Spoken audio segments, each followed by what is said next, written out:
This is the largest glass recycler in Louisiana. But just a few years ago, the state didn't recycle any of these bottles. Francisca Troutman decided to change that. Why don't we have glass recycling? How is this not a thing? She co-founded Glass Half Full in a backyard in 2020. And now, we can pretty much process all the glass going to Louisiana landfills. the U.S. only recycles about 30% of the glass it uses, even though it's one of the most recyclable materials in the world. Francisca's team also makes glass sand to rebuild Louisiana's shrinking coastline. When you grow up in South Louisiana, our coastal erosion crisis is like the boogeyman. It's looming in the distance of this huge, scary thing that's happening to our state. But if glass is so versatile, why does the U.S. recycle less than many other countries? And can businesses like this make an impact? Fran's 3-acre recycling plant lies just outside of New Orleans. It's more than 3 times the size of her old facility, which Business Insider visited in 2022. When we talked a couple years ago, there was that mountain of glass that felt a little overwhelming at times, like we could never keep up. Now, the team works through this glass pile in less than 1 day. About 9 trucks arrive at this facility every weekday, carrying glass from homes and businesses up to 140 miles away. This hopper crushes it and drops it onto a conveyor belt, where a worker picks out anything that isn't glass. So these are some of the things that have been picked out. Scissors, tongs, and this remnant that was definitely from a bachelorette party. I don't know if you could show that on the internet. The conveyor belt carries the material through multiple rounds of automated sorters. Optical sorters use high-speed cameras to separate glass by color and remove contaminants like label pieces. The glass that's not clear is sent outside that we call gramber, so it's like green, amber glass mixed. This crushed glass is called cullet. It's broken into roughly 2-inch pieces and sorted by color. It can be used to make new bottles, cutting down on the need for mined materials like silica and limestone. Clear glass cullet is called flint. To be usable for new bottles, it has to be almost entirely clear, so it goes through color sorting twice. It's kind of called a flint cleanup system because that's our main product. Any pieces that are too small to be cullet go through a pulverizer, which crushes them into soft sand. The byproduct of making cullet is fines. That's what the industry calls it. They really go hand in hand and they work really well together in terms of the process. You could rub your hands against it, it's not going to cut your skin. It's 100% glass, but it is as powdery as any beach sand you can find. A sifter catches any stray larger pieces, which go back through the process again. It's a big improvement on the tiny machine at Glass Half Full's old facility, which was so small and slow it held the whole plant back. It's night and day between this and our old facility. The team has finally collected enough cullet to fill 1 rail car. This load is off to Oklahoma.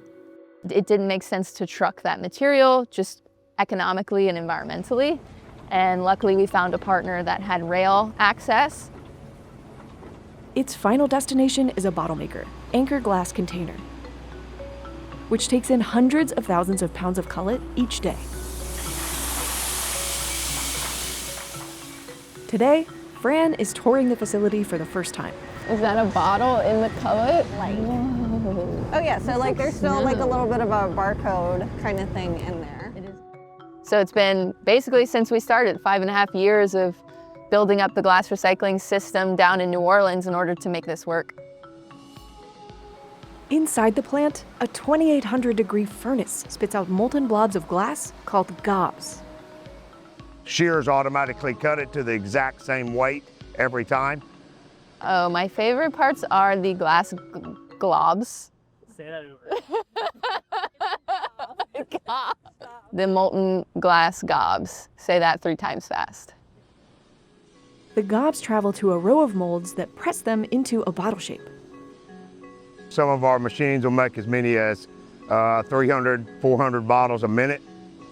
The whole plant can make about 2 million glass containers a day. The final bottles are made from about 20% cullet and 80% new material. Using the recycled cullet keeps glass out of landfills and saves energy. And it melts so much quicker and so much easier than using raw material at 100%. The plant runs 24 hours a day, 7 days a week for years at a time. It only shuts down when the furnace's brick walls wear out and need to be rebuilt, which happens about every 15 years. Anchor Glass makes beer, liquor, and soda bottles for beverage companies, plus jars and other containers for things like salsa and condiments. A conveyor belt carries them through what's called an annealing layer, a long oven that helps the bottles cool down gradually, which makes the glass more durable.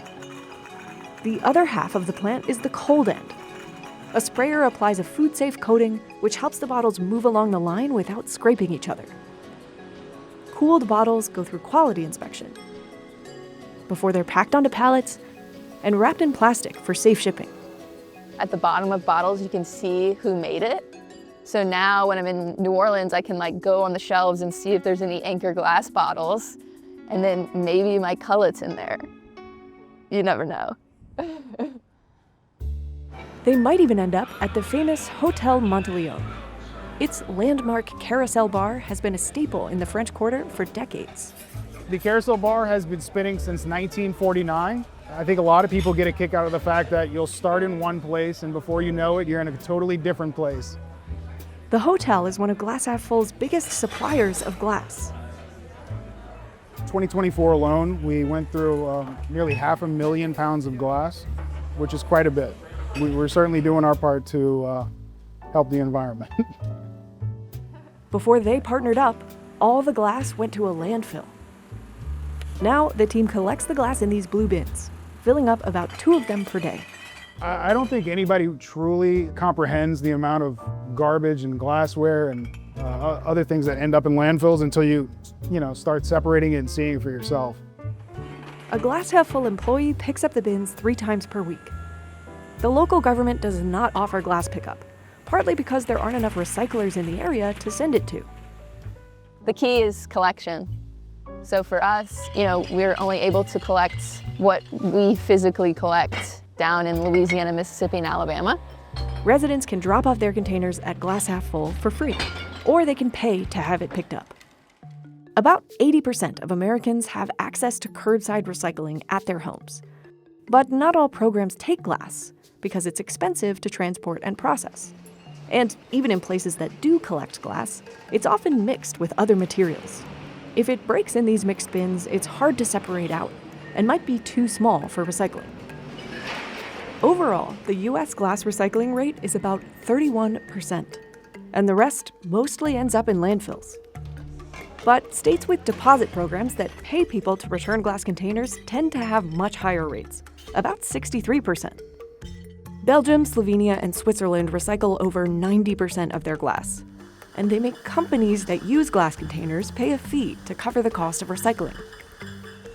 Some countries simply wash and reuse glass containers, cutting back on the energy that goes into crushing and remelting them. But reuse works best when most bottles are similar to each other. Back at Glass Half Full, they get glass bottles and jars of all shapes and sizes. I'm amazed, I really am. I didn't realize there's so many wine bottles and brands, and you got blue bottles, stretch, you got dark blue, pink. Fran says she's proud this mountain is shrinking. Since we started in 2020, the issue was always too much glass. The cool thing about this facility is that's no longer the issue. We've overbuilt it so that we have so much room to grow because we know there's so much more glass to get. Right now, the facility only processes glass 2 or 3 days a week. That leaves them time to work on coastal restoration projects, where they're rebuilding land to protect communities from erosion and flooding. They've already created 2 small islands in the bayou next to the plant, and are working on more by building circular walls out of burlap and untreated wood. Then they pump a slurry of sand and water into the middle of each. Some of the sand is their own recycled glass, while the rest is from the bottom of the Mississippi River. The project, funded by the National Science Foundation, allows them to compare how native plants grow in each. These comparisons are based on our preliminary studies in the greenhouse. So we've sort of expanded into the field So we've planted bulrush, we've planted maiden cane, we've planted willow trees, cypress trees. On this island, we'll also add tupelo trees and just, all native wetland marsh species that were here at one point and that we want to bring back to this area. And just a few months after building these islands, more plants and wildlife showed up. You can see behind me, the plants are already moving off the island, which is the goal. We put a trail cam on our islands project and we saw just the coolest stuff. Gators, tons of birds, so many different types of birds. A river otter on our islands. It took a poop.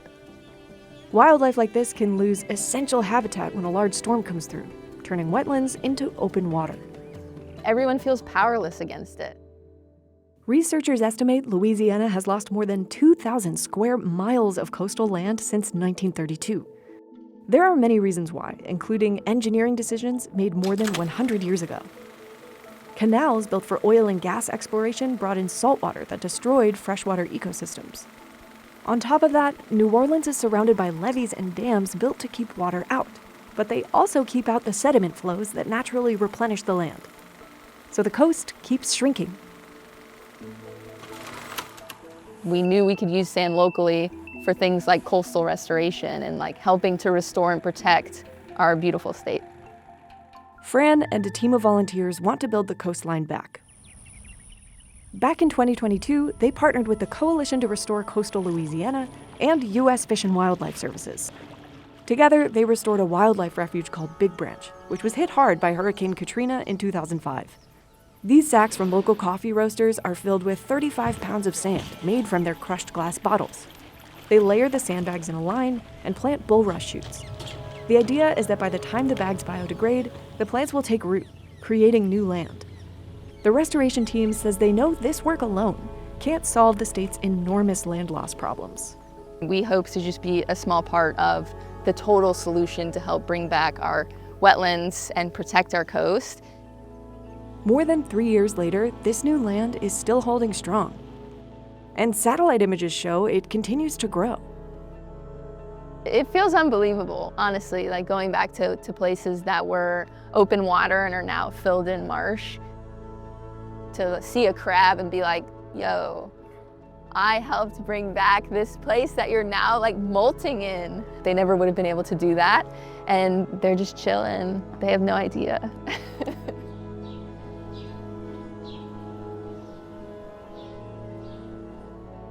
My bedroom is just filled with sand. My bed sheets always have, it's like the whole room is sandpaper at this point. It's like a beach house, exactly, it's perfect. Not only you're drinking to have fun, but you're also helping save the city.